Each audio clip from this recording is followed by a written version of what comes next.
You're listening to the Geekscape Network. Time to fire up the VCR. This one's my favorite.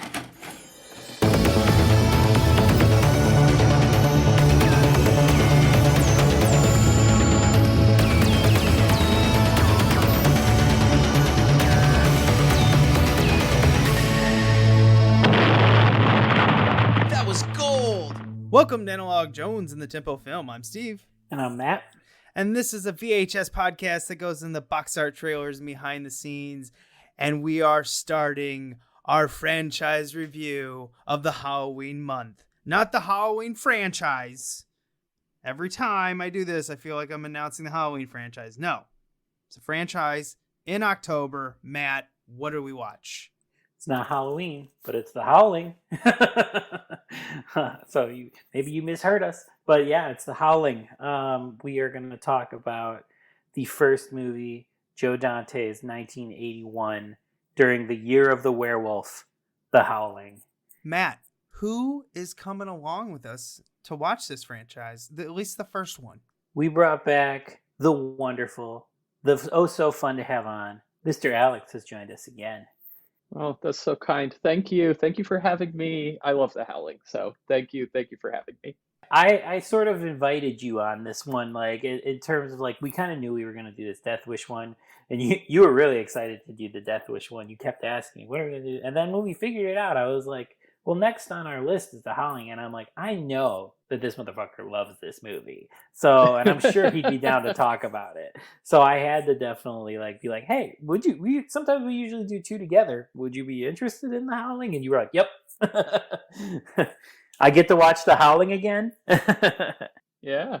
All right. Well, thanks for coming on, and let's listen to the trailer. All your nightmares are about to be transformed into one single, inescapable fear. Tonight I'm going to show you something. Make you believe. The Howling. Beyond anything human. Rated R. Now playing at a theater near you. Check newspapers. I guess that's more of a TV spot than a trailer. But anyway, this is a low-budget classic from Roger Corman and Joe Dante. So I'll start it off right away. I'll let the guest go first. When is the first time you viewed The Howling? The Howling. It had been a while since I've seen it. And I remember the first time I watched it, I didn't completely fall in love with it, to be honest. It was I always kind of had it like firmly in the middle of my Joe Dante rankings. But on this watch, something like kind of like clicked for me, where I was like, oh, this is great. Like there's a lot of really great stuff going on here, and I was kind of underrating it all these years, and now I'm a big fan. I just that Joe Dante is just full of surprises. What a treat. Yeah, he really understands how to like kind of torture you and make you laugh at the same time. Yeah. Matt, when's the first time you saw this? Video store. This was a rental. I was like kind of Alex too, where it wasn't one of my favorites ever though. Like it took sort of more watches to kind of really like, sort of have it be part of than the regular kind of Halloween watchings. But yeah, the first time I rented it, I didn't fall in love with it. I'm a big American Werewolf in London person, and they, having come out at the same year, even though they're the most different movies they could possibly be, they just happen to also be werewolf horror comedies. But like other than that, they're pretty different movies. But you kind of have to compare them a little bit just because it was the year of the werewolf. I think I just stood for that one for so long, and this one was always kind of secondary. But like over the years, I've really come to warm up to it as well. I love werewolf movies just in general, so I can never get enough of them. And when there's a good one like this one, it grows on you. It sticks. Did you like American Werewolf in London so much because John Landis is a personal hero to you that you look up to and think he's a great guy? No. No. Man, I gotta say, I think that probably the worst thing that could have happened to this movie was American Werewolf in London coming out at around the same time, because then you're just weirdly comparing the two. And it is a strange, like, American Werewolf is like it's the flashier one, it's the more prestige-y one, it's got like the more recognizable cast, it's got those insane werewolf effects. And what's a bummer is that like there's some great effects in this one too, but they just get so overshadowed by, I mean, it's a pretty undeniable movie, American Werewolf in London, but this one has a lot. They're doing different things, kind of like Matt said, and they're two very different movies. And I think with time and separation, you just kind of get to appreciate both of them for what they are.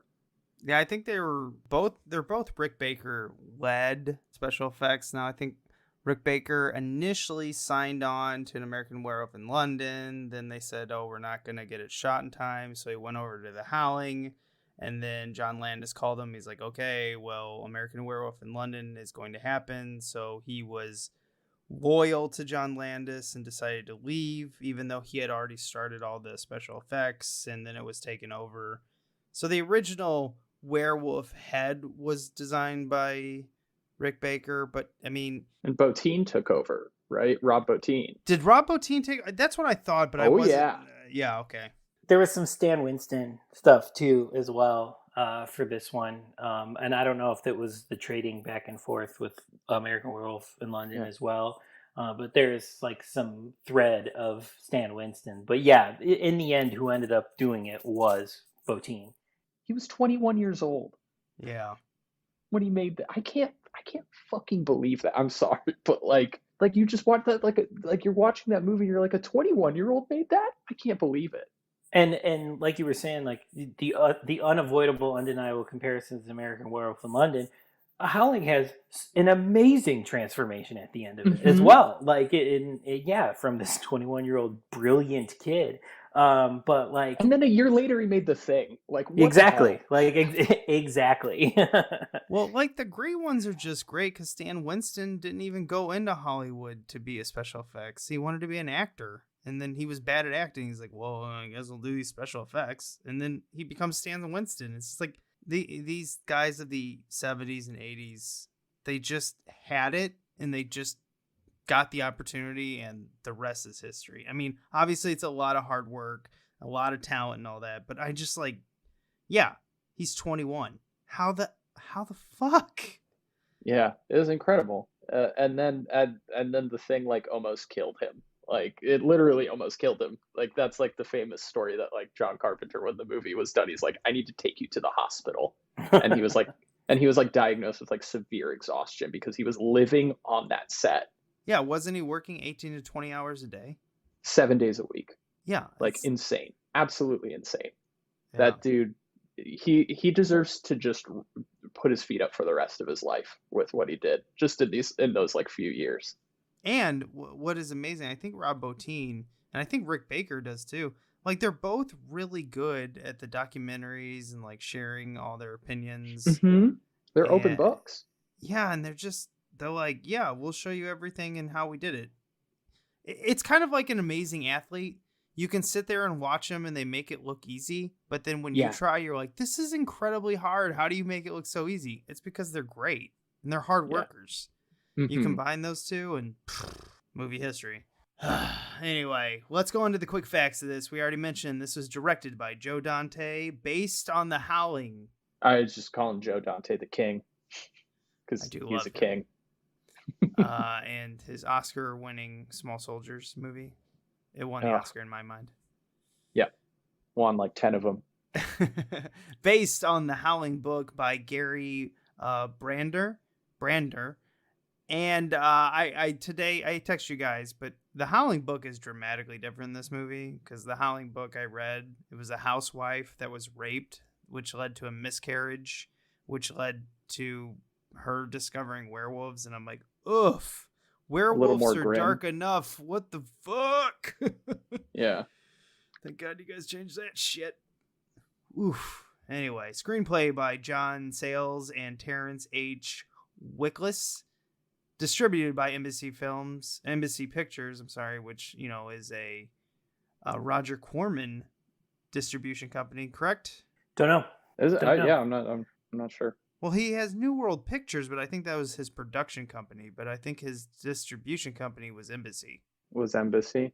Yeah, I don't know. Whatever. I mean, Roger Corman was definitely a part of this. He was on set. So, Yeah, he has a little cameo in the beginning. yeah.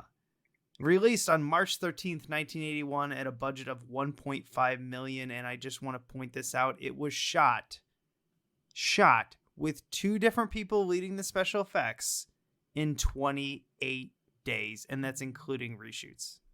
Wow. Joe Dante, B-movie king. And also, may I point out the other, I think, important name here is John Sayles. He also came up in the Corman world. He wrote Alligator too. Matt and I showed Alligator once at Fat Cat in Chicago. Toby Hooper movie, right? No. No? No, it was who's that? Who's Louis Teague. Louis Teague. That's right. And I think John Sayles also wrote. Did John Sayles also write Piranha? I think he did. I believe so. Yeah. And he, of course, has gone on to get nominated for Oscars and direct have his own like sort of prolific career as an independent director. 8 Men Out, about Matt's precious White Sox, Lone Star, which is just a stone cold masterpiece. If you've never seen Lone Star, I stan a king, John Sayles. He's kind of the man. Brother from Another Planet, that was him too. If you guys ever find a VHS of Brother from Another Planet, I will hop on that episode with you guys. I love that movie so much. He was a super smart, clever writer. He wrote, I think, the screenplay that then became E.T., if I'm not mistaken. He also did drafts on Jurassic Park. Like the dude worked. Super talented writer, and he would like use these like big Hollywood paydays to just like go make his own like low budget movies with one of my man crushes, David Strathairn. They work together a lot too. Anyway, sorry, I did a weird John Sayles detour. I was gonna ride your coattails on it and just say, like, I do think a lot of like the comedy and the towing the line between the horror and comedy does come from Sayles' script. Yes, it's super clever. Yeah, and I think that is another thing that kind of differentiates it from, like, say, the John Landis-esque horror comedy of London, is you've kind of got this, very, like, writerly sort of, like almost like a novelist towing the line between horror and comedy here. So it is a totally different vibe. It's drier. Like, yes. It's like, it's like a dry wit that, like, kind of, like, runs underneath the whole thing. Absolutely. And there's a good John Sayles cameo, too. He's the guy in the morgue. Never put it past Joe Dante to put a cameo in. Yeah, and he's got some zingers in that like he just kind of does like a little mini monologue about what it's like working at a morgue, and then he does that great thing at the end where he goes, Eddie, visitors, right before he opens the thing and discovers that Eddie's body is gone. He's good. He's a good actor too. Yeah, natural. I love how I'm looking at all of his movies that he's written, directed, and everything. And the one movie that I'm like, oh, I've seen that, Men of War with Dolph Lundgren. I'm like, come on, Steve, this is where your brain's at. That's the movie you've seen of his. I mean, I've seen Piranha and, a few others, but I just think it's hilarious that like my fucking brain went to that one big. Oh my God, I've seen that one. He didn't discriminate. He wrote scripts and he got paid for it. And he seemed to really like doing it. Those are some pretty good scripts everywhere. And I'm sure he's got a lot of uncredited writing that he's eventually will, show in his memoirs, which Matt and I determined all these writers will finally tell us everything they worked on in their memoirs. Sure. Yeah. When they don't need to have a paycheck anymore. Some of them we just will never know. Yeah, if they die early, that will suck, but eventually we're going to get them all. Anyway, let's move on in this. It is time for Matt to guess the domestic box office. Hopefully he didn't go to Wikipedia, even though it's like super easy to see it. So I know this is kind of hard, but movies that came out the theater at the same time. We have The Final Conflict, Back Roads, The Funhouse, which I think is the Chevy Chase movie, the total dickhead of Hollywood. I actually hope he goes into a Death Wish 5 acid bath. All Night Long, Modern Romance, and Eyes of a Stranger. So, Matt, that's not exactly a very good month. Sounds like March of '81 was kind of shitty. Hey, I'll stump for Modern Romance. That's the Albert Brooks at his peak. It's a funny movie. Albert Brooks, is he related to Mel Brooks? No, no relation to James L. Brooks either, even though they work together a lot. I think James L. Brooks might pop up in Modern Romance. It's a cool movie if you ever get around to it. He's Albert Brooks. I don't know. You already gave me something else to watch in the last one, which I already wrote in my list and forgot the name of, but don't worry, I put Alex suggested this, so I've got it in my notes. But anyway, we have delayed enough for Matt to think or look up on Google. Yeah, I was stalling for you, Matt. Yeah, right. So no, I didn't see this one. So I didn't do any research for the Howling because I'm pretty familiar with it.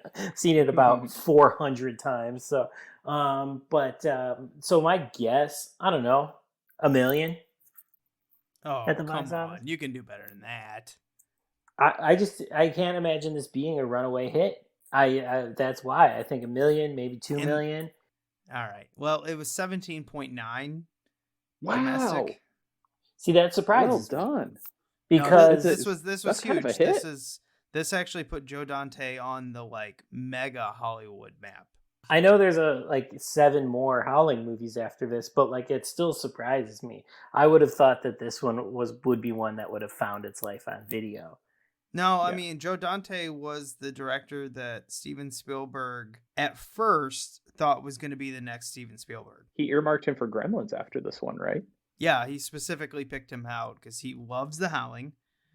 I mean, this was younger Steven Spielberg. I don't know what he feels about it now, but I'm sure he still likes it. But the younger Steven Spielberg saw what Joe Dante did with absolutely no budget, reminded him of himself, and he's like, this is the guy. This is the guy for this twisted horror comedy. Because Spielberg didn't think many people could do Gremlins, and Joe Dante was a big deal to him. And I'm not saying that Joe Dante went on to have a fantastic career. He just didn't have a Spielberg career. And the thing is you look at it and I understand. He's too mischievous. Yeah, he's mischievous. And Joe Dante can only direct certain types of films so far. Maybe he actually could be a guy who could do anything, but he just didn't. I think Burbs was supposed to be the one that he thought was going to really propel him into a different direction where he could do anything, and then he kind of got, I love that movie, but he kind of got undercut.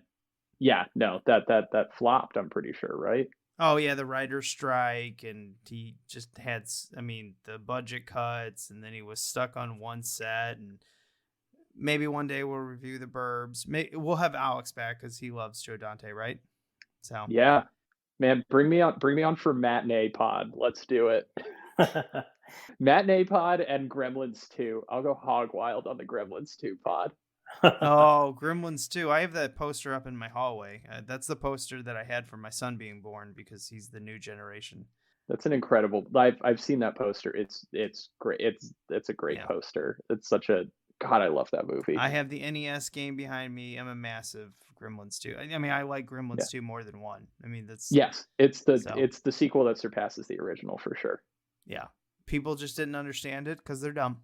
They came around eventually. Some people still aren't smart enough. Damn it, you're a little bit off. You're quite a bit off. That's fine. I get where you were coming from. I just expect more from you, Matt. So do 10 push-ups and 25 jumping jacks, and then I need you to watch The Howling 5 4 times in a row. I mean, you're more likely to get me to do the jumping jacks and the push-ups than to get me to watch Howling 5 ever again in my lifetime. Yeah, maybe that's an excessive punishment. If you're running that series, you're going to have to watch 5, right? Yeah, we're not running the series. I've already run the series, and I am not doing that again. So this is one of the rare occasions where Matt pulled a mulligan. And he said, well, I don't even know what we call this. He just flexed his muscles and said, we're doing the first 3 and that's it. I said no more after 3. Yeah. It's okay. That's probably wise. Which one is the one with the marsupials? That's 3. That's 3. Yeah. That's supposed to be a lot of fun. I haven't seen it, but Yeah, I think the first three have like a vibe that yeah. you know, they feel like sort of it's the trilogy and that's kind of it. But if you're looking to go beyond that, the only one worth watching is 6, The Freaks, because it's basically a werewolf remake of Freaks. So it's pretty interesting. But 4, 5, 6, 7, 8 don't even God, I can't. not believe even there's worth the that many. time. Which one Yeah. is the Twilight remake? I mean, everyone calls it 8. Yeah. Okay. The most recent one. Yeah. They're just trying to capitalize on a trend. Absolutely. It's like 2010 or 2009, so it's like right after the first movie came out, and like it's basically just Twilight with werewolf, and they just slapped a Howling title on it because at this point in the series, who cares? People called that so much online that I honestly thought the movie was called The Howling Twilight. And I'm like, wow, they didn't get sued for that? And then I found out, I was like, oh, no. It's actually not called that. That's just what everyone says, though. But I will say that the Twilight Howling is better than 4, 5, and 7, though, by a long shot, because 4, 5, and 7 are like bargain basement movies. Yeah, I know number 4, weren't they trying to make like a remake of the first one or kind of like a reboot? It is. Yeah. Okay. If you're doing a reboot and you have no budget and you don't have Joe Dante and you don't have all these special effects gurus, yikes. Don't do it. Yeah, what's the point? That's how you get a 90-minute movie of people walking around and talking with 5 minutes of a shitty werewolf at the very end of the movie. That reminds me of Prom Night 4. When they have no business trying to make a remake or a retelling of the first one. The first Prom Night's not good. Anyway, side tangent. Not going to get into that. I don't like Prom Night 1 that much, and I really don't like Prom Night 4. So I think Matt and I are on the same page with the Howling. Except the first Howling is awesome. Well, yeah, but we're on the same page for the Prom Night as well. Yeah, I think the okay. first movie sucks also. So It's so boring. Anyway. You guessed it. So let's describe the front here. Now, again, back-to-back movies with Alex here where the VHS cover is just the theatrical poster. And this one's awesome. What a great poster. Yeah. Yeah, it appears a woman is turning into a werewolf and ripping through a paper bag. It's great. It's so evocative. And I mean, I remember this art like so vividly from walking through the video store for years and years. Like, I was gonna say I'm sort of obsessed with like all of the covers and posters that are like somebody tearing kind of through. Like I love like the Jason Takes Manhattan, the I Heart New York one where like he's cutting through that poster, or like the It VHS of where like Tim Curry's kind of pulling down the tape on the side. Like I really, it's a classic. I love those kind of posters and box arts. So like the Howling, I know why I rented this movie as a kid, like because I loved sort of like the idea that like the monster from the movie is like coming at you. Yeah. Yeah, I love these old 80s and sometimes 90s kinetic covers that sadly got replaced with the floating heads. Yeah, it's like there's action. There's like something like happening there.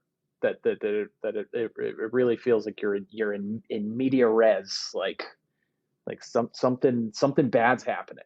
Yeah, and I also love that even though it's kinetic, like there's a lot of action films that are very kinetic, a lot of movement, a lot of action, on a still image. But this one has so much mystery because it's just a woman screaming. Is she turning into a monster? Is there a monster behind her ripping through it? That missed her.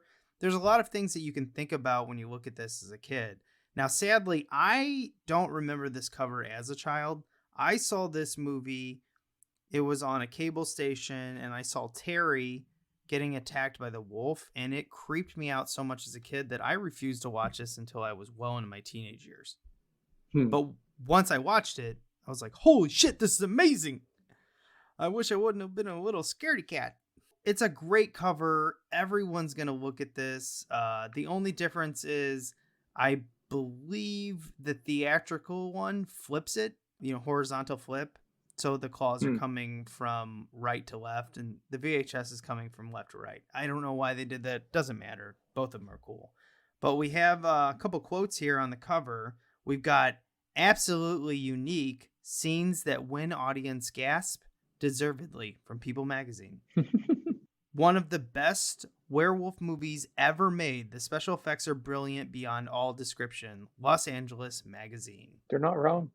What I'm surprised isn't on here is I can't remember which one, but one is Siskel and Ebert actually really liked this. I looked up Roger Ebert's review of this movie, oddly enough that you mentioned that. Deranged review. He gave it 2 stars out of 4. So he was mixed on it. But I don't know if you could I don't know if you have show notes or something where you could link this or something. If you find it on RogerEbert.com, if you look up his review of The Howling, he framed it as some really weird dialogue between 2 drive time morning radio show hosts, complete with written in sound effects of wolf howls and I don't know where he came up with this idea or why he was this is the movie where I'm gonna whip this gimmicky review out. It was very, very strange. I wonder if I saw a review from one of them. No, there's a chance that Siskel liked it, and because they were well into the show, I think at this point in the early 80s. So they were also on their high horse trying to destroy horror movies at this time, but it was mostly slashers. So here, let's play the clip. I went to see our next movie, The Howling, knowing it was a film about werewolves, and I suspected that it might be another one of those violent movies where only women get in the neck. Well, I was in for a pleasant surprise. I thoroughly enjoyed The Howling. I think it's one of the best horror films of the last couple of years. The special effects of people turning into werewolves are quite spectacular and quite gross, and I think they use them maybe once too often.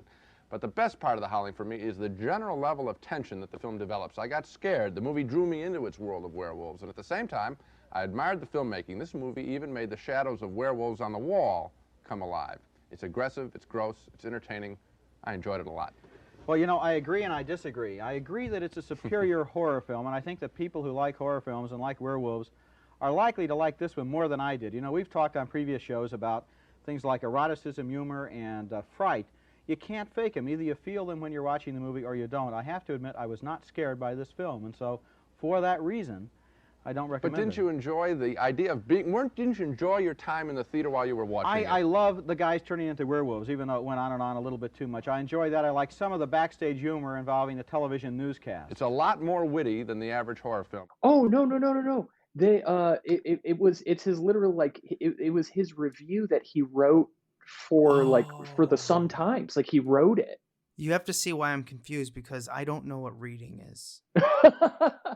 No, if you go on Roger Ebert, they have all of his archived some Chicago Sun-Times reviews, and it's just he wrote it like a script. Oh. For 2 drive time radio show hosts. It's hey, you heard this crazy story about this lady that got bit by a werewolf? Let me tell you all about it. Oh, woo! There's just weird and he writes in the sound effects of wolf howlings and dogs growling and scratching and and he kind of goes through the major beats of the plot that way, and then makes a couple of quips, and then he's 2 stars out of 4. It was just so strange. Okay. But I don't know what Siskel thought of it. And again, Ebert didn't hate it. It was just a very odd, I don't know. I guess he was a little bit, he had a little bit of piss and vinegar, I guess, at the time there. He was I can pull this off. Let me do a weird gimmick review. When Ebert was going through his depression spikes or whatever, he talked about I don't know if you guys have ever read his memoirs. No, I would really like to, actually. It's pretty interesting because he went through 2 bouts of severe depression. And he said it leaked into his work, and that's why he wanted to review movies. And he said when he it's not I don't think he was redoing it because well, maybe some of it was redoing it because public sees it differently or whatever, but I just don't think a critic with that ego. I just think Ebert really changed a lot in the mid-90s, and then he dramatically changed after his cancer. I think it was after the cancer. Yeah. Yeah. No, and after Gene died, I think. Yeah. It was, it gave him But kind of in his memoirs, he mentions that Jean was his best friend that he never appreciated. Yeah. That he actually hated at one point. Yeah, they were rivals. It's actually, he's got like 4 books, so you'll have to. I've only listened to the memoirs. I want to read Life Itself. It would be a nice one. I think Life Itself is his memoirs. Yeah, that I'm thinking of. Yeah. I'd recommend the Ringer did a really good podcast series this summer called Gene and Roger, where the journalist Brian Raftery like goes through. He like rewatched like all of Siskel, or like a lot of like Siskel and Ebert, and interviewed like Chaz Ebert and Gene's wife and Gene's daughter, and like a lot of these people, like they're producers, like people who are really close to them, and they like talk about like the creation of the show and like who they were as individuals and how they like initially like butted heads and all of it. It's a good listen.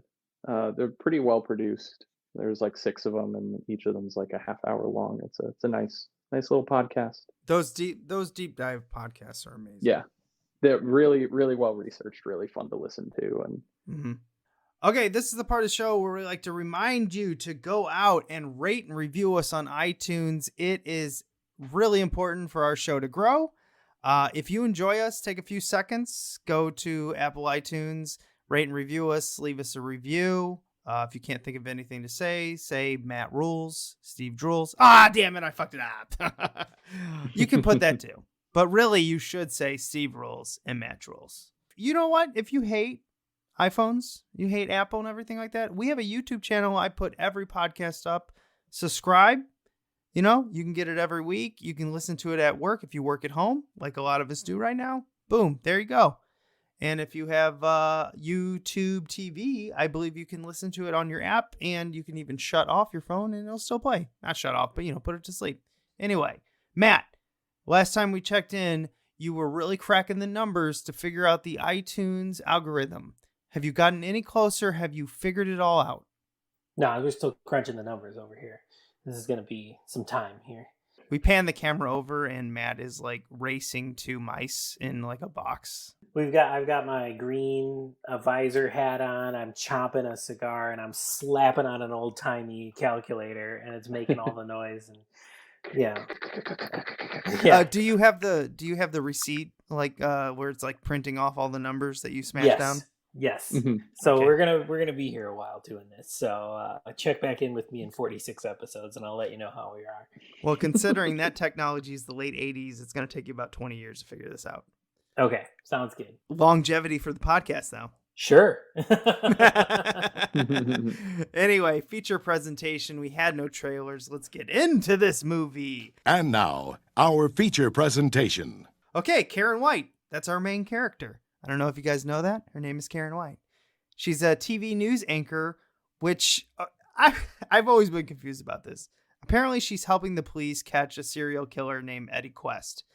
I know about Eddie. I understand that she's trying to catch him.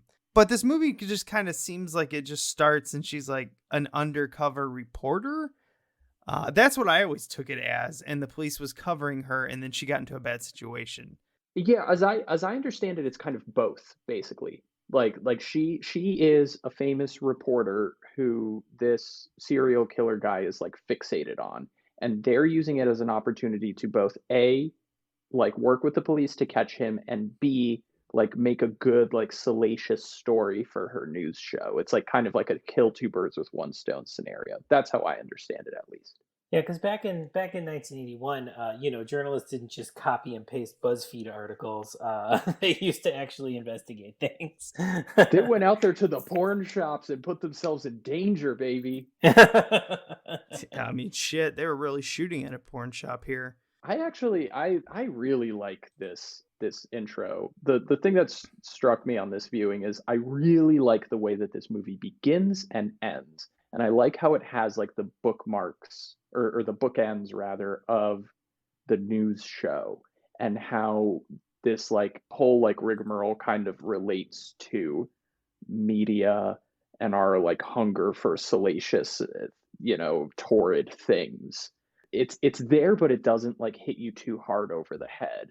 It's kind of got that slyness that like Matt and I were talking about before, that like that John Sayles quality. I like small things like the smiley face Mm-hmm. that they never actually comment on, but they consistently put in the film. I mean, I don't think they ever say anything about the smiley face, but I like it when films don't think that the audience is all a bunch of idiots. But yeah, we get it. He puts a smiley face. That's what Eddie does.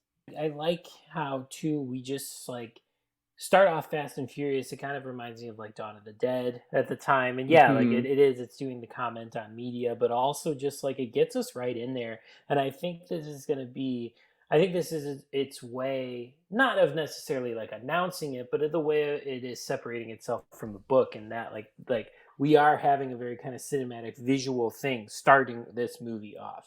Absolutely. How Dee Wallace was very uncomfortable at the porn shop. They were really shooting at a porn shop. I'm assuming Dee Wallace is a nun in a past lifetime, because she seems like she's very uncomfortable anywhere outside of her zone. Yet she's an actor. And an actor in horror movies. Yeah. A lot of horror movies. It's odd, because I don't know if you guys ever heard about her contract on this, which shocks me that Roger Corman would sign this. But she had a contract where obviously she would never be nude. Mm-hmm. You know, a lot of actor and actresses, lead ones especially, sign this. But she also had a clause in her contract that there was no nudity to be around her on set, which they got away with that by shooting a fake porn in this porn shop, which I find hilarious. But another clause in her contract is no one had to be nude on set if they didn't want to be. That is the part of the contract where I'm like it was like really? A rider for the whole cast. Whatever scene she was in, if anyone told her they were uncomfortable being nude, they didn't have to do it according to her contract. Good for her. Like what a gangster. Like that's awesome to do that in 81. Yeah. Like I feel like the rest of the industry has just caught up with Dee Wallace. Yeah, I don't think she's like a nun. I think she's like fucking practical. She's real about this shit. The nun thing comes to there. Like, I agree with a lot of what Dee Wallace did on this, and then I don't agree with some other things, and we'll get into that later on. The nun thing was more just like a crack, that because she seems very uncomfortable in a porn shop. Sure. Like, I'm like, really? It's just whatever. You're an actress or an actor or a professional actor or actress. It's just, it's a porn shop. You're just playing a character. It's not really you. You're safe. That's what I always thought was weird. Her character is uncomfortable in the porn shop. Yeah, you don't know that she is. Now, in the special edition that I have on MGM that they did in the early 2000s, she said she's incredibly uncomfortable. She's very conservative. That's what I'm going to say. I'm not saying politically conservative. I'm saying personally conservative, if you understand what I mean. Like, yeah. But I guess she can like use that in that scene though. Like that works. Did. We feel her discomfort. It's palpable. Yeah, I don't want to set up that I don't like Dee Wallace's decisions or contract in anything in this film. There's only one part that I really disagree with her, because I don't think anyone should do that. But on this, I'm like, yeah, right on. You get what you get. You got something in the contract. You write it out, and she, she pulled weight later on, and she won. So we'll get into that. Yeah. Did you guys know she was married to Christopher Stone, who played Bill in this movie? No, I did not. Yeah, she was Dee Wallace Stone for a while before she went back to Dee Wallace. Yeah, I think I want to say like maybe like The Frighteners or one of those. She is credited as Dee Wallace Stone. Oh. Yeah, I apparently on all the movies that were re-released, I don't know if she got this, but she asked for the Actors Guild to change her name back to every movie that was re-released as Dee Wallace. Oh, to change that, sure. I don't know if that is happened. I don't know how the Actors Guild works. The union's kind of weird to me in some things, but on IMDb she is Dee Wallace, so maybe she got her. Maybe she got it. Whatever she wants, she seems to get. Because if you get Roger Corman to sign that kind of contract, a guy who is polite as hell but puts boobies in everything, that's powerful. Yeah, absolutely. Think about that. Roger Corman gets boobies in everything. This was before E.T. too. This must have been a big moment for Dee Wallace. It's got to be. Yeah, I mean, Right? she's got back-to-back hits at this point. You know, the E.T. And then Cujo. Cujo. Yep. So like, yeah, she was killing it right here. Yeah, this was kind of her. This was the beginning of a hot streak for her. So get that paper. I mean, obviously she did one of the most overrated movies in E.T. Boo! Let's hear the boos. Boo! I'm not an E.T. fan. I like E.T. I'm just not a big fan. Oh, well. Matt, I believe you coined me a monster. Yes. But Dee Wallace is very good in this movie. Watching that like initial attack, one of the things that struck me that I think was such a good choice, both on her part or Joe Dante's or whoever came up with them together, that she is like, even like when the police are in the shop looking for her and she's being attacked, she's doing that thing where she's like gasping for air. She can't even scream because she's so shocked. And I feel like that's like such a good choice. And it makes so much sense because that's what happens when you're in that state of fear. You can't make a sound for a little bit, you know? I remember being very struck by that watching this on this rewatch. The entire scene at the beginning where the rookie cop just goes right in and shoots, has no idea what's happening behind, and then she's gasping for air because she's in shock, and then she has post-traumatic stress syndrome, and maybe the amnesia is a little much, but I get it. It's part of the script to get her to the colony. There was a lot of realistic believability, I guess you could say, at the beginning of this, and it really kind of sends you in this story. She grounds it. Yeah, she does. She grounds a story about supernatural werewolves. Yeah. And she does it well. Really well. So maybe there is a reason she got away with that. No one has to be nude around me in a Roger Corman film if they don't want to be clause in her contract. I guess she earned it with how good she is as an actress. There's a lot of class and a lot of intelligence in this movie, even though it is like very much unapologetically a B movie, which I think is really cool. That those things could like coexist, you know? I always wonder if Matt Stone and Trey Parker were like influenced by Joe Dante, because they have an ability to be very serious and grounded while being completely stupid and slapsticky at the same time. Mm-hmm. And I know they've gone on completely different career projection, but all three of them have directed films and stuff like that. But there's something there, like he does in a certain parts of this film, like especially at the end where they cut to a commercial. Oh yeah.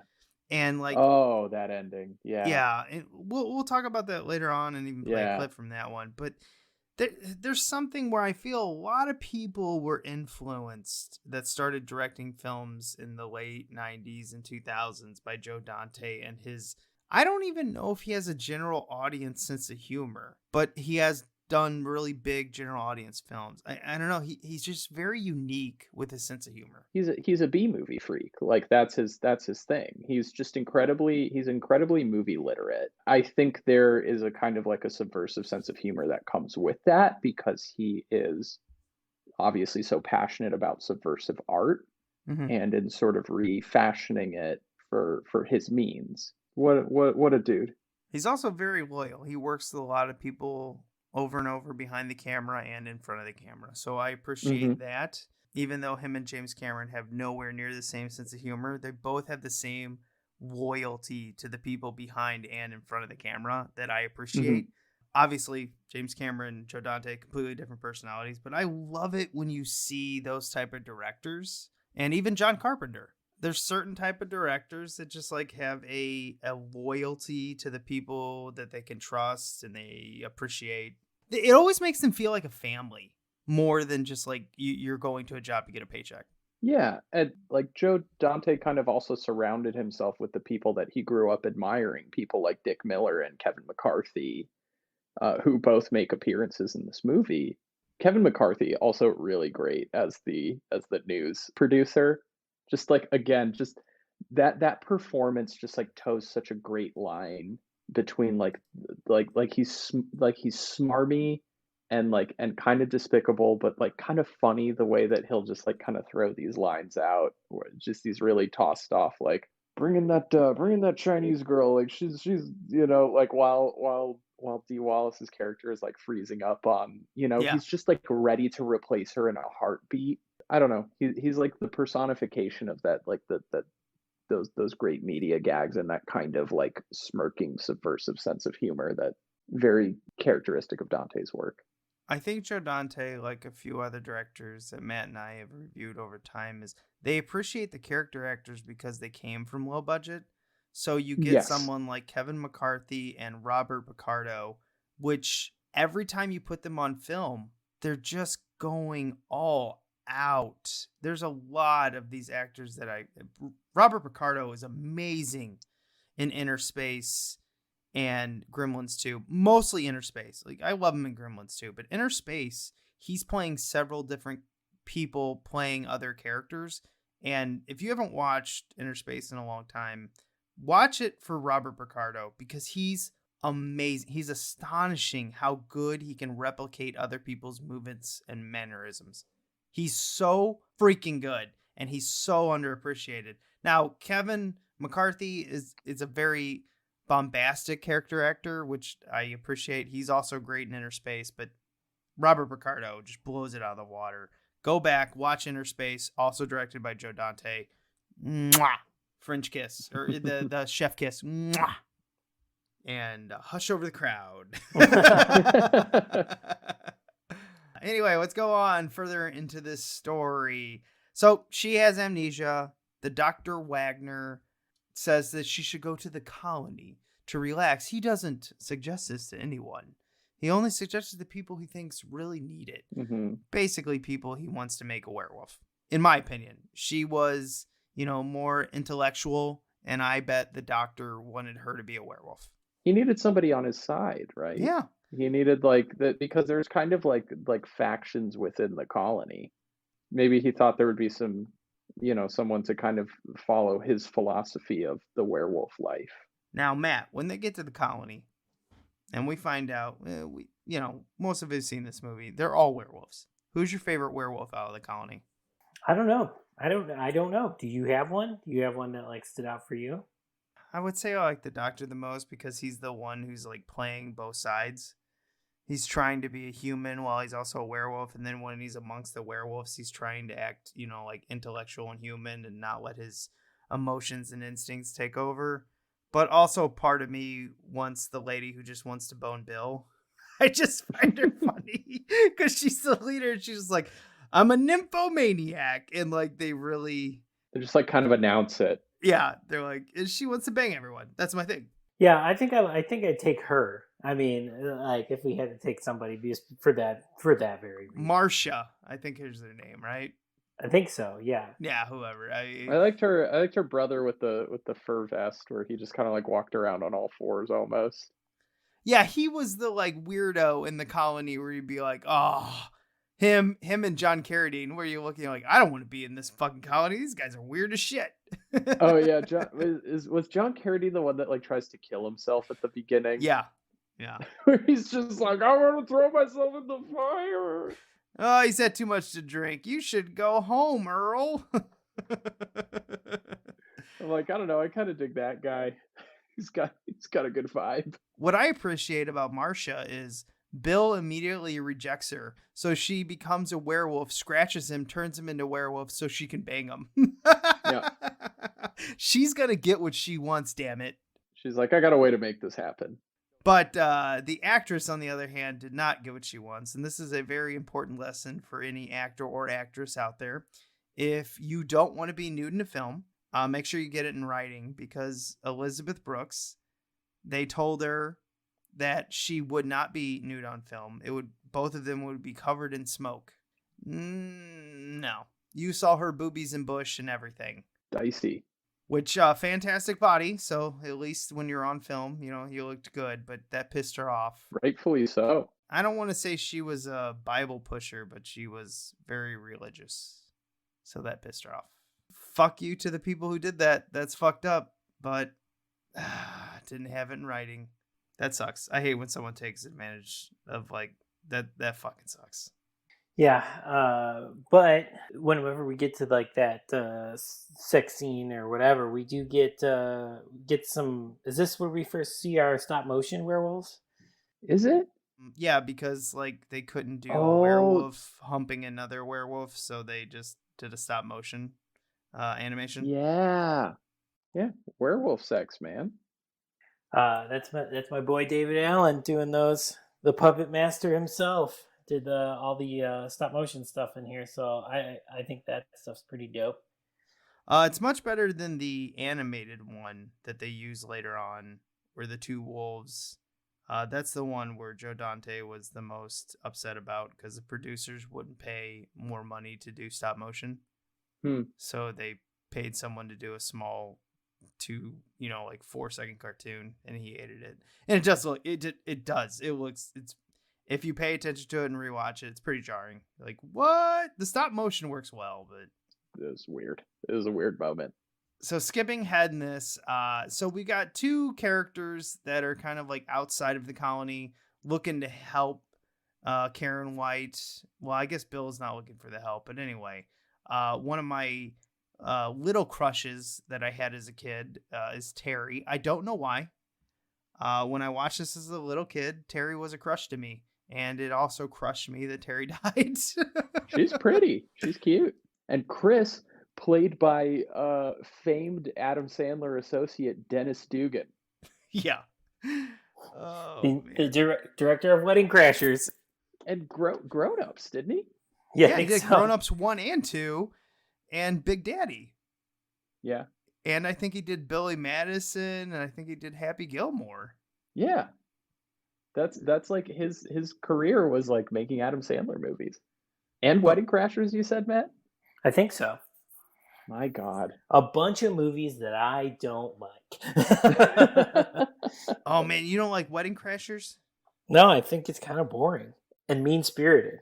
Hey, Alex, would you like to be the new co-star of the Analog Joe podcast? I haven't seen Wedding Crashers since it came out in theaters, and I am deathly afraid of how poorly that movie is probably aged. Oh, I mean, I was badly. I have never. I mean, I was never big on it to begin with, but I'm sure that movie is aged like milk. But you know what? Though, Dennis Dugan, pretty good here. Good in the movie. I mean, he's not a leading man, but he's a really good he's a good sidekick. He does his job. He holds his own. Oh, I think you're about to get to one of my favorite scenes in the movie, which is when they go to the occult bookstore that Dick Miller runs. You're damn right. Terri and Chris walk into Dick Miller's shop, and here's the clip. Oh, yes. I said, you name it, I got the book. A number of young women were killed in the next month, their bodies exhibiting signs of animal attack. What's that? Warlocks, werewolves, and demons. We'll find out if any of Eddie's killings were on a full moon. Hey, that's a lot of Hollywood baloney. Your classic werewolf can change shape any time it wants, day or night, whenever it takes a notion to. That's why I call them shapeshifters. I got a dozen books on it. What about killing it with silver bullets? Oh, sure. Silver bullets are fire. It's the only way to get rid of the damn things. They're worse than cockroaches. They come back from the dead if you don't kill them right. Plus, they regenerate. You know what that is? Cut off an arm, cut off a leg, stick a knife in their heart, nothing. They may look dead, but bam, 3 days later, they're as good as new. You believe in this? What, am I, an idiot? I'm making a buck here. You want books? I got books. I got chicken blood. I got dog embryos. I got black candles. I got wolf bane. Look at this. Silver bullets. Some joker ordered them. 3006. Never picked them up. I take Bank America, American Express, Visa. You gonna buy that or what? Yeah, these two. I love how he says cockroaches, and then I love how he's just straight to worse business. than cockroaches. And he's like, "You gonna buy those?" What do you think? I'm some kind of idiot? I'm making a buck here. You want books? I got books. God, give that man an Oscar. That's like, my God. I honestly don't know if I like him in this or more or as the gun salesman in Terminator. He's just what a treasure. He is. He's perfect. Actually, he's awesome in Gremlins too. Also, I can't. Dick Miller's awesome got too many good scenes, Yeah. too many good roles. So traveling on farther into this movie, eventually, Karen is, she runs into, well, there's two, or I guess three werewolves attacks, one right after another. So Terri discovers all the evidence that Eddie is the serial killer. She sees a smiley face. She's taking photos, but she's attacked by a werewolf. Not Eddie the werewolf, another werewolf, the deranged brother. She cuts off the arm, and then they show the really cool transformation from the werewolf arm to the human arm, and I have no idea how they did that. One of my favorite effects shots in the movie. I'm stunned every time I watch it. It's incredible. Yeah, do they do like a time lapse from... I can't figure out how they do that. I'd love to actually pick the special effects person brain. Did they do a time lapse from... Yeah, I'm sure Rob Bottin hand? has talked about it somewhere. I wonder if they did a time lapse from a normal hand to a werewolf hand and then reverse the film. That could have been it.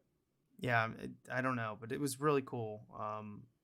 So, yeah, really appreciate that. And then, so then Terri dies as she's calling Chris from the werewolf. And I was always confused because in Wikipedia, it says that Eddie kills Terri.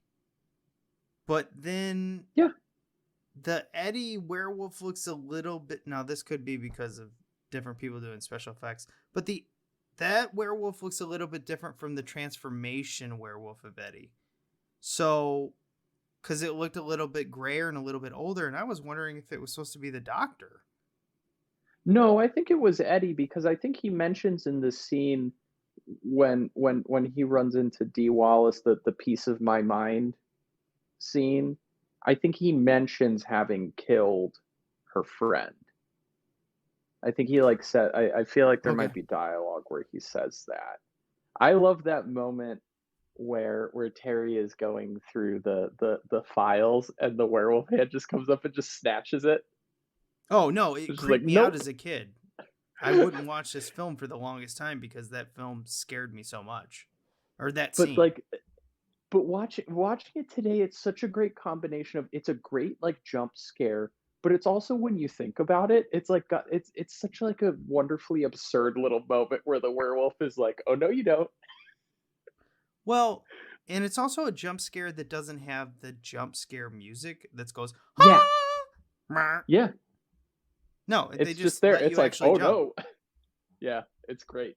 Actually, it's not a jump scare because it's a real scare. There's actually a werewolf there. It's not like a stupid cat. Yeah, it's a great gag. Agreed. Awesome gag. Loved it. Well, because even though I know it's coming, it still gets me, knowing that the werewolf hand's about to land on there. And I wonder if it's because it doesn't have the cue of the music. I don't know. What do you think, Matt? Am I wrong? Am I crazy? No, anytime you have something like that without any music, makes it feel more natural, makes it feel more real. So of course it's scary.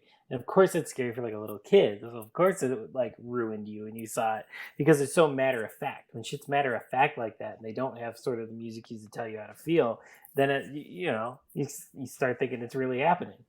Yeah, and then we get the next, at the third of the back-to-back werewolf kills, werewolf attacks, is Eddie comes in and shows everyone the first or second best, depending who you talk to, werewolf transformation scenes, which took, let's see, I heard that he was in makeup for 5 hours, and then I heard the scene took 9 hours to shoot.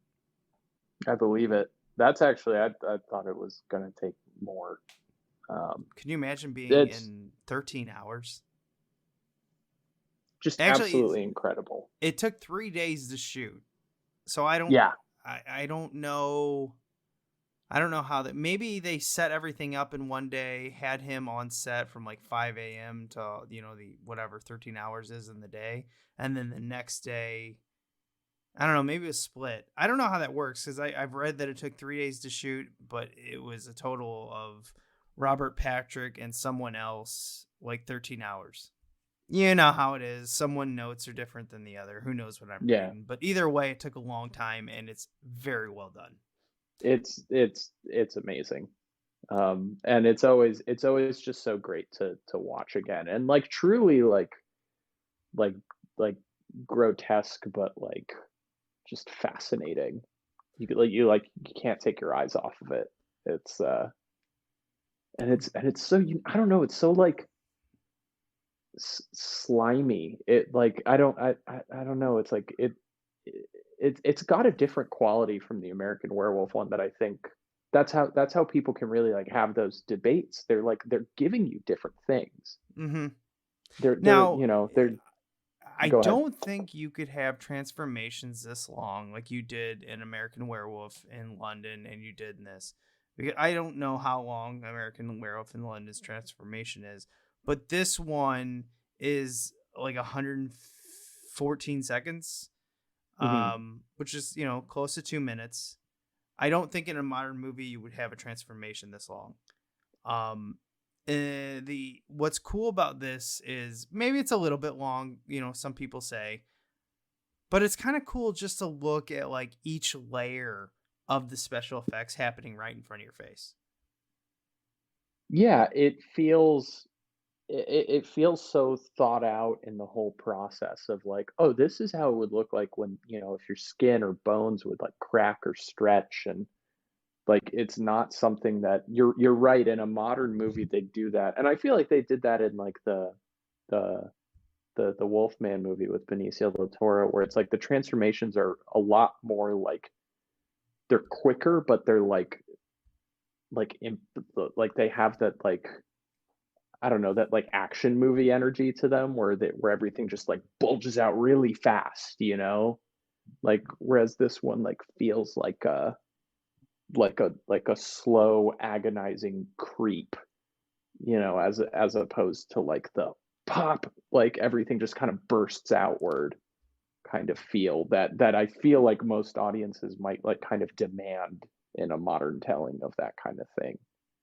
Yeah, I always remind you, like a lot of these, like in later films, like when someone transforms, it's really fast. Like it's a fast cut. Like you're cutting some fruit and you cut yourself and you're like, ow, it hurts. But it's not that bad. You put a bandage on or you wrap it, whatever. This one feels like someone's paper cutting you very slowly. Like you feel the transformation pain. It's so funny because like, and it's going back to like how you have to compare them, but they're so different. Like the American Werewolf in London transformation is also like sort of highlighting the pain of the transformation, but again, could not be more different though. It's like, yes, it's longer. It's doing like the extreme pain and you're really seeing all the facets of the transformation happening, but like still for whatever reason it's like completely different. And this one feels like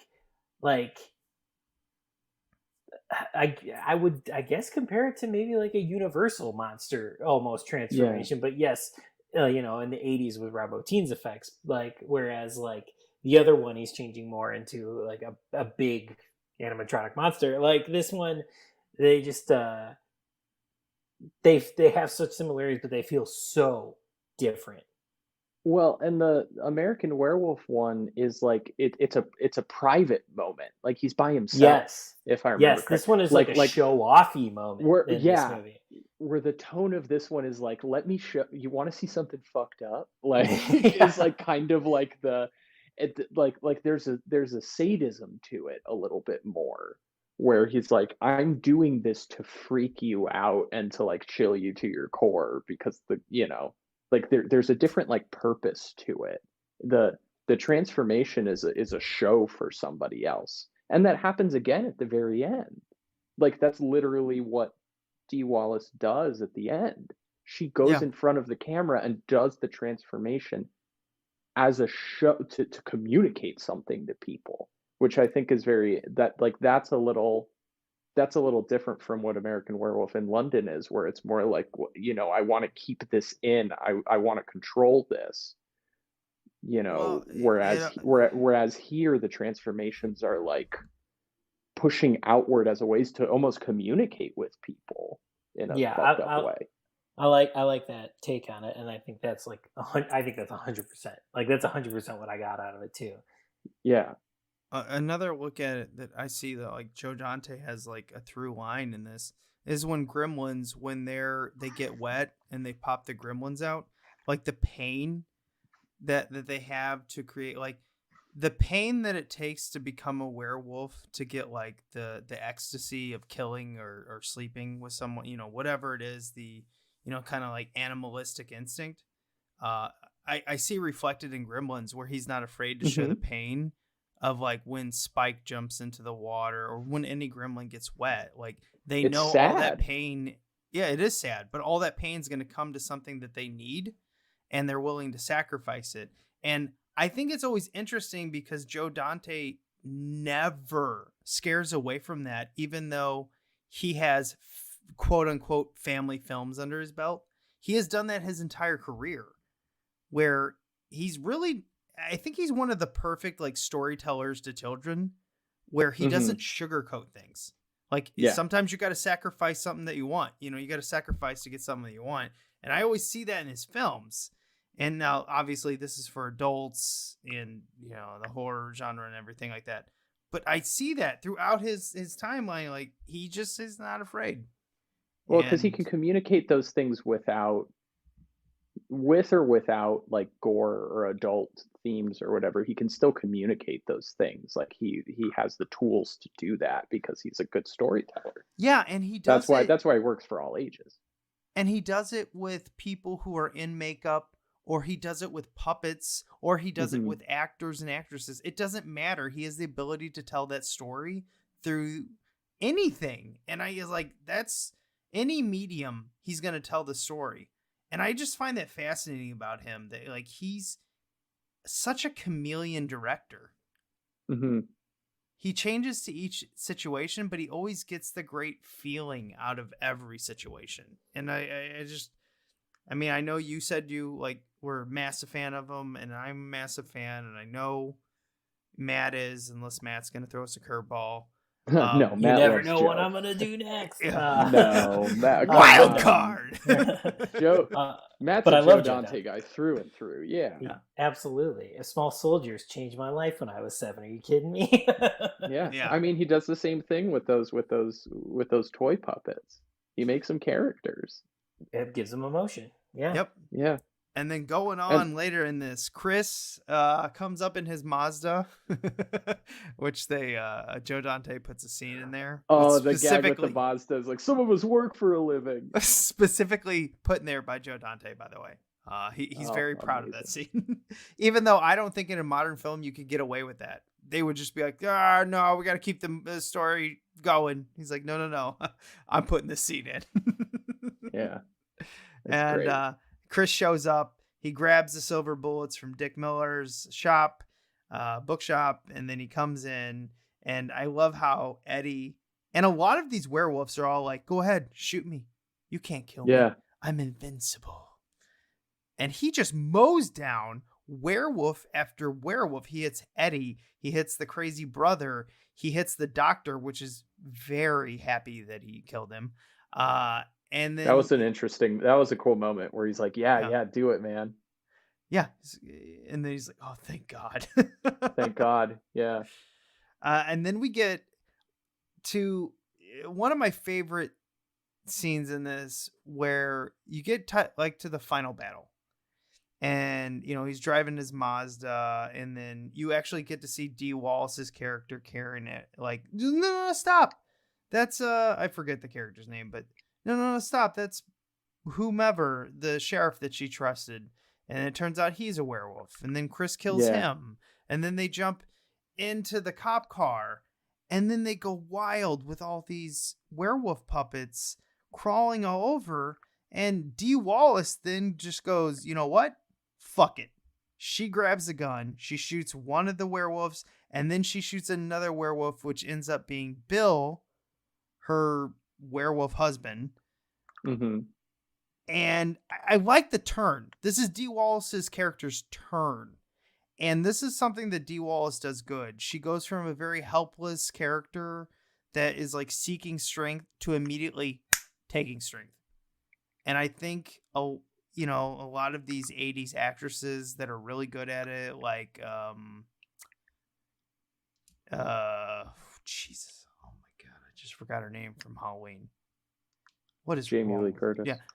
She reminds me of Jamie Lee Curtis and a couple other, actresses where they have an amazing ability to act helpless. And then when the character's ready to turn, they're ready to kick some ass.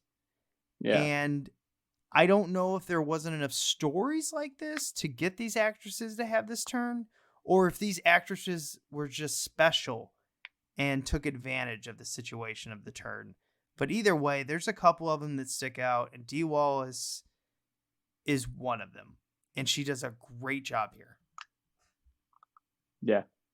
Terrific stuff. And then like the denouement of the going back to the TV studio to sort of tell everybody what she said and show everybody who like she really is.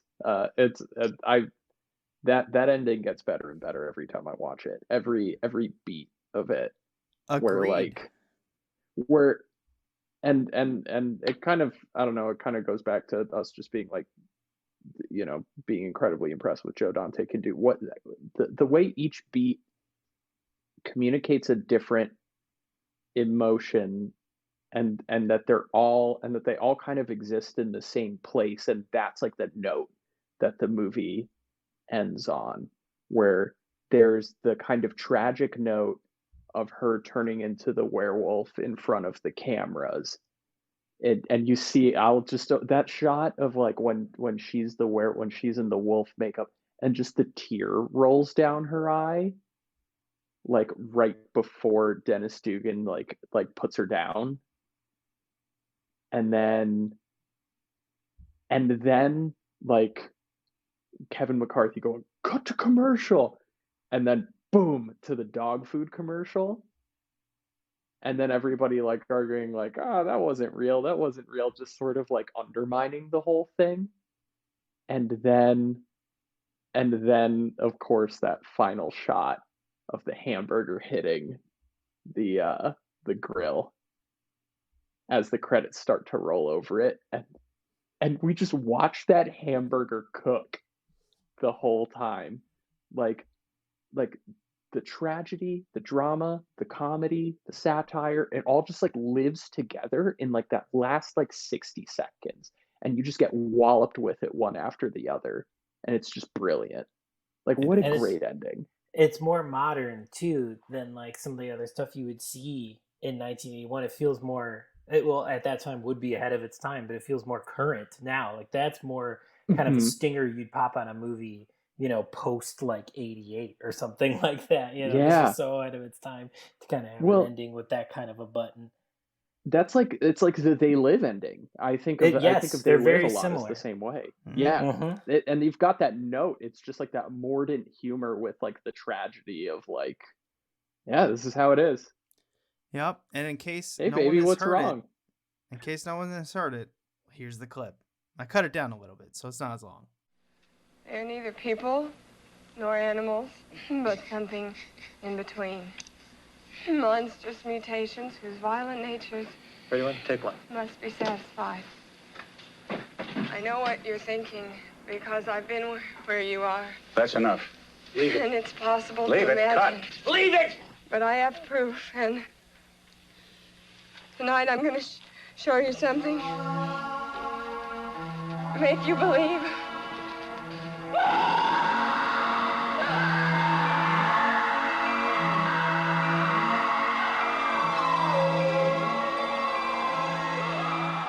Holy shit!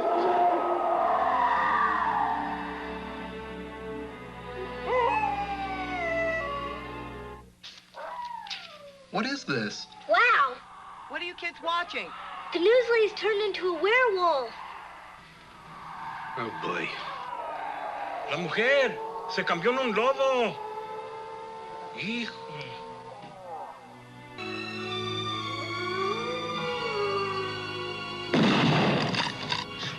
Switch, damn it, switch! Doesn't that look good? There's a lot in that you guys already discussed. And here's my only thing I don't like that Dee Wallace did in this film. Everything else I've agreed with so far. I didn't like how she controlled the makeup, where she decided, I don't want to be a scary werewolf. I want to be a soft, cuddly werewolf in a way. She said a soft werewolf. Something that children could see. I agree with everything in her contract. I really don't agree with that. You're making a horror movie. I don't think you should dictate the special effects. Now, if she said, I don't want to be in makeup all day, I understand that. But, you got to sacrifice a little bit for your craft. I don't like the final werewolf. I love the tear. I love that they had the courage to kill her. I love all that. I don't like the design of the werewolf, and it's not their design. That's why. It looks like, I don't know. I don't even know what type of dog it looks like. It just looks like a wolf that they wanted nothing to do with because it wasn't. And that's my only disagreement with her in this film. I don't like that she dictated that. I'm going to hard disagree. I like All that. right. I like that werewolf. Yeah. I'm Team Alex. That werewolf was awesome. That tear moment. You think that werewolf is awesome? For the story It's this not- movie's telling. Yeah. Yes. That tear moment doesn't work as well without that wolf looking. I mean, like, that wolf looks sad. No, Like, I think exactly. that wolf looks like crap. Ugh. Well, hard disagree, and I like the difference in opinion. I don't know, that it amplified the tragedy for me in that moment. Same. Like, For the story, yeah. I think it works. It was definitely a point of contention with the filmmakers and her, and that's fine. There's a lot of good films that had points of contention. And there's a lot of good films that have a lot of critics that disagree. So I love it. But overall, this movie's still getting an A for me. Yeah, it's a really good movie. Yeah. I mean, no arguments here. It's perfect. And it seems to only, for me, it's only getting better every time I watch it. I just keep finding more wrinkles and more little things that impress me with it. Just what these guys could do with like a few bucks and some ideas, and knowing where the money is supposed to go. It's like, I don't know, That's got to be them coming up through the Roger Corman school. Yeah. Oh, absolutely. Because, I mean, there's no way this movie should look this good with $1.5 million, 28 days. It's actually less. I don't know how long reshoots were, but I'm assuming it was a 21-day shoot.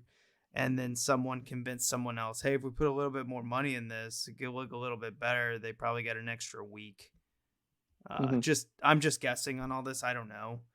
There's so much special features out there that I'm sure you can get a very detailed timeline. I'm not going through all that because it's nuts how much people love this film, the passion behind it, and I'm sure how much behind the features there are. Yeah. Yeah. I imagine some super fan has probably made an entire detailed map of the shooting schedule. On day 4 is actually when Rob Bottin considered coming onto the film because he heard Rick Baker was leaving, and Rick Baker called Rob Bottin on day 5. Shit like that. I'm like, oh my God, come on. The internet nerds, we bow to you, and also I'm scared of you at the same time. So let's go on to the museum.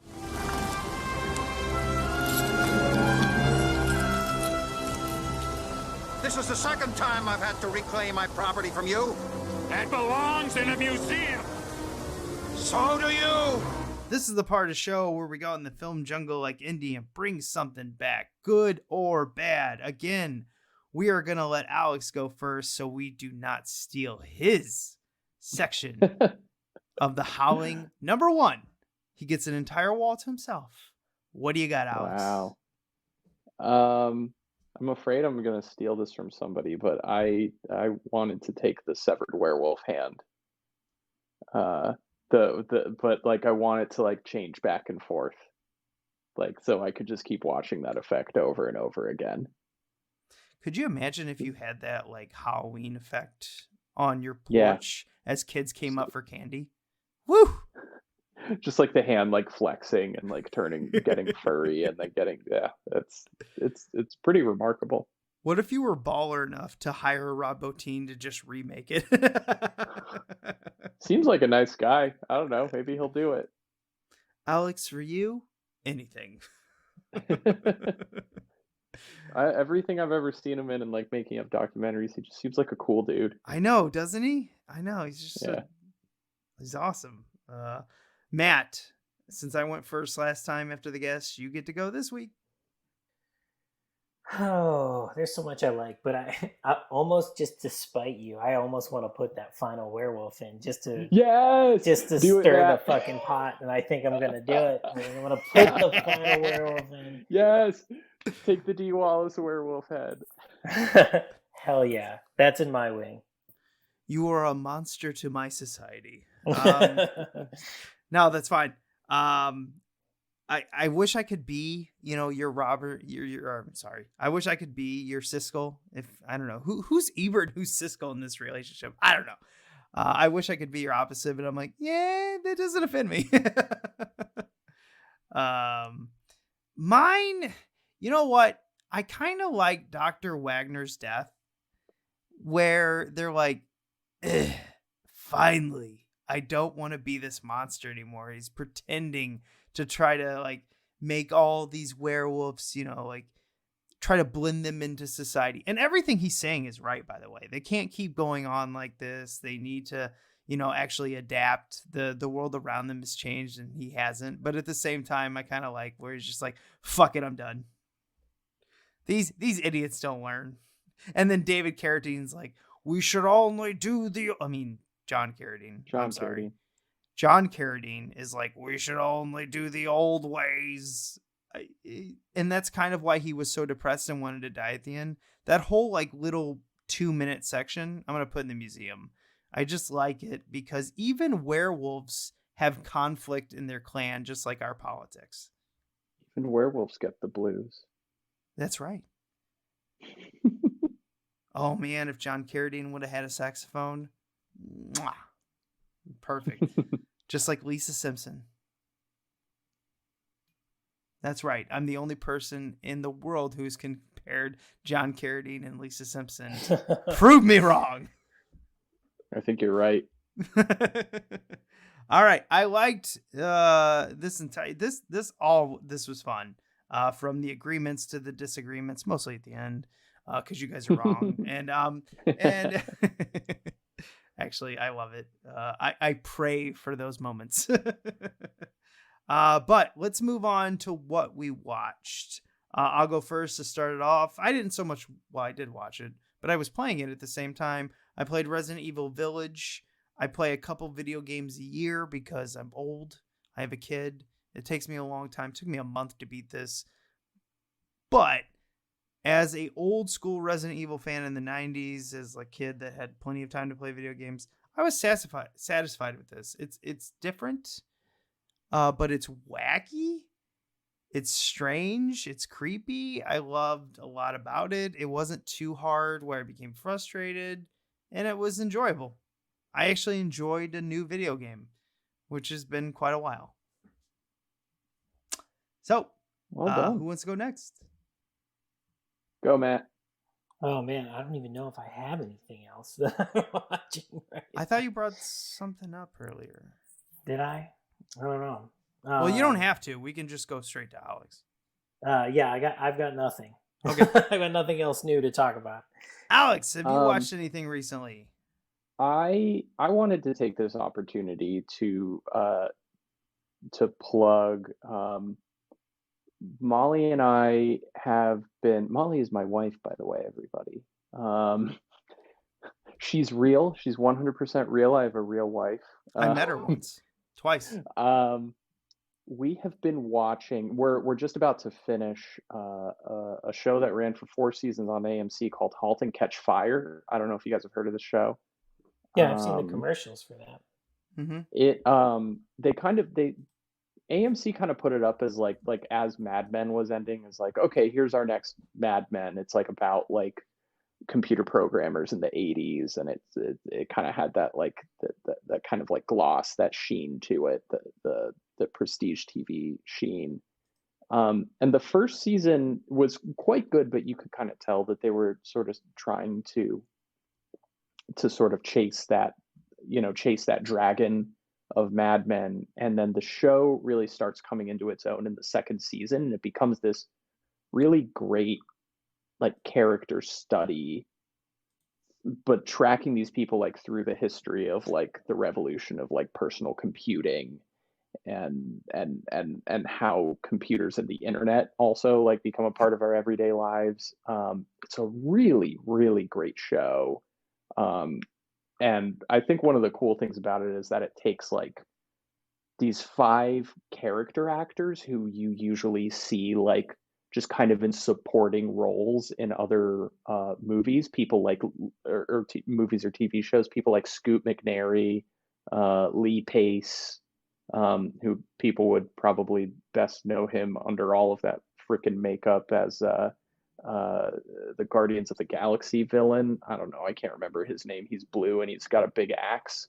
But Lee Pace kind of gets to be a regular person here in this show. Mackenzie Davis is also on the show. She was in that movie Happiest Season with Kristen Stewart, the lesbian Christmas movie from last year. Whoa. Are you not going to include Terminator Dark Fate? Oh, that's right. She was a Terminator. I almost forgot. I haven't seen Dark Fate, actually.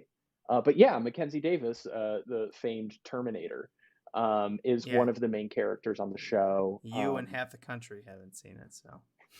And Toby Huss, who many of us of a certain generation know as the strongest man in the world from The Adventures of Pete and Pete. I love Toby Huss, and like when he is tremendous on the show, Steve. I need to watch it because I kind of wanted to watch it because I saw Mackenzie Davis was leading it, or at least is one of the leads. And then I called, Scoot McNairy. Scoot's amazing. Yeah, Scoot McNairy's in it, and it's like, and then as soon as I saw that Toby Huss was in, I was like, I gotta find a way to fit this in because that man just completes me. It's incredible. Like, he plays a really 3-dimensional character. He's so good. He just makes your heart sing. And one of the other things that's really cool about it is that Scoot McNairy and Carrie Bechet play a husband and wife on the show, and they play a husband and wife in Argo as well, the Ben Affleck movie. They're like two of the like. I haven't watched that in a while. They're two of the like refugees who are like they're hiding away that Ben Affleck has to extract. And that was kind of made at around the same time that they were doing *Halt and Catch Fire*, which I think is pretty cool. They're very good scene partners. It's just these 5 people just acting their asses off, but in like a just super engaging, like it's hard to describe. I don't want to turn this into a *Halt and Catch Fire* pod, but I feel like nobody really talks about this show.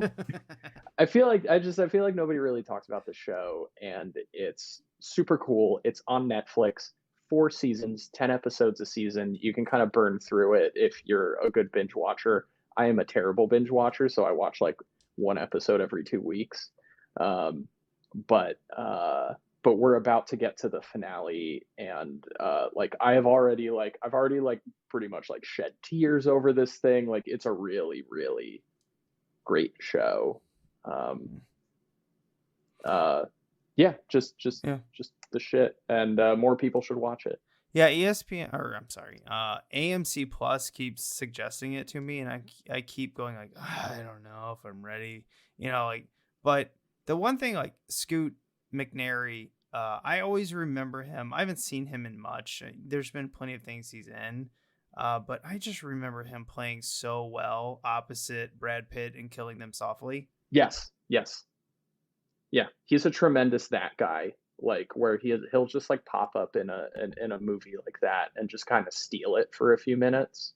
I also think that's a very underrated film, and I wonder if that like follows this kind of like underrated TV series where Killing Them Softly wasn't the film that was marketed, but when you actually just watch it on its own, fantastic film of characters just dived into a world. And hopefully, from what I'm hearing from you, this series is the same thing. I will actually, now I have 2 things on my list from you. So thanks a lot, Alex. You've had so much like watching. Put it on the list.